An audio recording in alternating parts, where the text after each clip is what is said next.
Hello everybody, how's it going? My name is Dendrock here with a What If Gene Survived, the first part. And I'm hopefully going to try to make this a lot shorter than the last one is. But before I actually get in, I'm going to kind of do a recap of how the events that have kind of taken place and what kind of has really affected the story as we go forward. 1. Gene knows how to control the Ozaru form after she trained for a while. Goku does not know how to do that. He still hasn't transformed in this part. Goku is stronger. He knows how to use ki to a certain degree. He knows how to fly a bit. Not like a master of flying or anything. He can't fly as well as Goten, I guess would be the easiest way to put it at someone else's age. And he knows a little bit about Master Roshi, the Ox King, and that's about it. At least as far as I can see. And he knows more about the female anatomy, but that's it. So we're gonna go forward from here and kind of talk about how things are gonna go off through about the Pilaf saga, which is about the first 13 episodes for the anime, and it's like the first 13 to 16 around there for the manga. I kind of did a little recap of the manga to help me better figure out this stuff out. So here we go. Goku and Bulma have now taken off. So much of the first 13 episodes will be roughly the same. Only slight changes will be made. Nothing major though. For one, again, Goku would be very surprised about the capsules and about how you can store something in these tiny little things, like a motorized vehicle, which the motorcycle, which he's very fascinated about. And much of episode 1 will play out the same. Eventually, Bulma will be captured by that vulture kind of creature, kind of trick Goku. They fly off, but this time, instead of Goku actually taking the motorcycle, kind of ramping it off a hill, he would actually pretty much just fly after them and bonk the vulture on the head with his power pole. He would catch Bulma, and then she would pee herself because she is so shocked by the situation and because she had to pee when this whole thing started. So yeah, that's pretty much how episode 1 goes.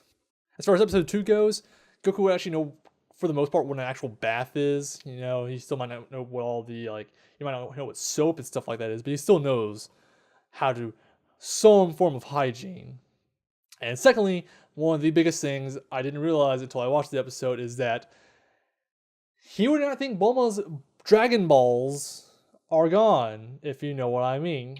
Get what I'm talking about? Yeah, none of that would happen, and Goku would not remove Bulma's panties. Bulma and Goku would still run into the turtle, so they go off to see Master Roshi. Master Roshi would still be very happy with them bringing back the turtle to him. He would still reward Goku with the flying Nimbus. Now, while Goku can fly on his own, he doesn't need the Nimbus. 1, the Nimbus still looks pretty cool, and 2, the Nimbus is still faster than him. If we look into Dragon Ball Z a little bit, the Nimbus Goku still uses the Nimbus, even though he can pretty much fly on his own.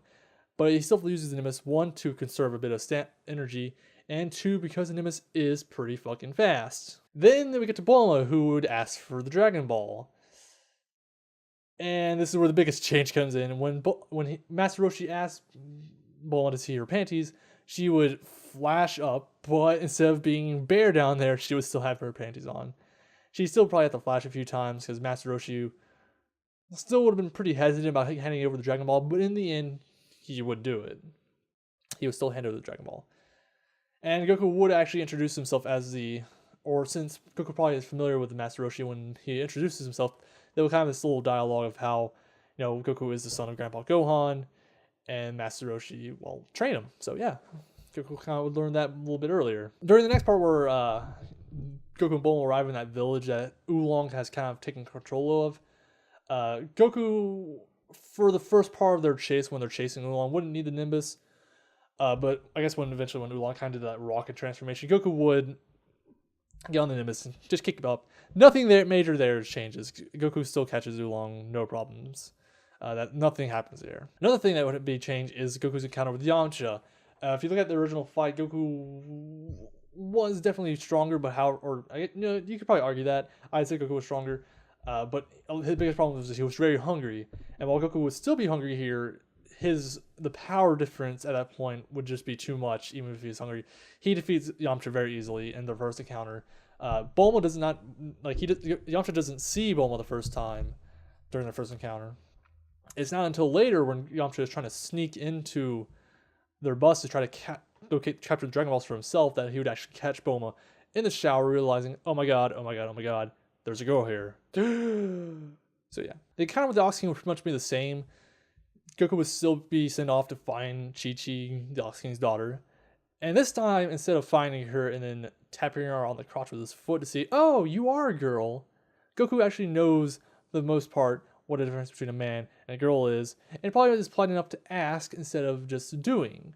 So Chi-Chi wouldn't push him off the Nimbus. They would return with Master Roshi to the Ox King's castle that was on fire. Master Roshi would still demonstrate the Kamehameha, destroying the castle along with the mountains, and Goku would still be able to reproduce the technique on his own easily, probably even more easily, because he knows what key is. He doesn't have to be like, does it work like this? He goes, oh, it's like this, bam, and that's shown. And Master Roshi would kind of offer Goku the chance to train with him, I believe. So yeah. His next opponent was the Boss Rabbit encounter, which is exactly the same. Nothing changes there. Goku still pretty much beats Boss Rabbit. Yamcha still comes in to help, kind of joins him at that point. And then we'll wrap this up with the Pilaf gang in themselves. When they locate the last Dragon Ball, they head to the Pilaf castle, and many events still happen the same. They still kind of get into that like a little maze kind of thing. And eventually Goku would try to attempt to break out with Ki Blast and use Kamehameha, which Pilaf at this point would actually use knockout gas to knock everybody out, take the Dragon Ball for themselves, and kind of like lure them into a trap to where the events that originally happened. Goku would shoot more Ki Blasts after waking up at the wall to allow Puar and Oolong to escape. And with a few more attempts, he would actually be able to break out on his own. However, at this point, Pilaf would already summon the dragon, get ready for his wish, and then Oolong would come in with his wish for, I want the most precious panties on the face of the world. Seeing it was nighttime when this took place, Goku would actually look up into the air to see the full moon, and pretty much what originally happened. Goku would transform to a giant ape, everyone would be freaked the fuck out, and after Bulma and Yamcha were able to escape from their little catcher, they were eventually able to cut off Yamcha's tail. No, they were able to cut off Goku's tail to where he reverts back to a wee-sized child. And since there was no dialogue originally of Goku talking about how a monster appeared during the last full moon, this would catch him even more by surprise that this just happened. After this adventure, everyone would kind of separate. Goku would actually decide to, again, go to Master Roshi to train. He would first stop by, like he did originally, to his house, Grandpa Gohan's house, in order to get more clothing, to change his clothing, which he doesn't have anymore, and to double out Grandpa Gohan and Gine about his adventures so far. Gine originally would be a little worried about Goku missing his tail. However, since he is still very young, she is very confident that he will grow his tail very shortly.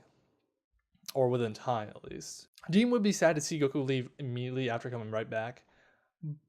But this is what Goku really wants. He wants to keep training and keep getting better, improving. And Grandpa Gohan would also be very encouraging of this, since he does know how strong Master Roshi is and how great of a teacher he is. So he'd be very happy about this. And that's pretty much what I'm going to leave off now, because I don't want to keep doing these like long-ass 30-minute videos. For the next part, I will try to cover as much as I can of the World Tournament saga, including Goku's training, his beginning of Krillin, up to the end of the World Tournament. So hopefully you guys enjoyed. If you did, just let me know if you enjoyed it. So yeah, have a good day, /night/whenever, and peace out.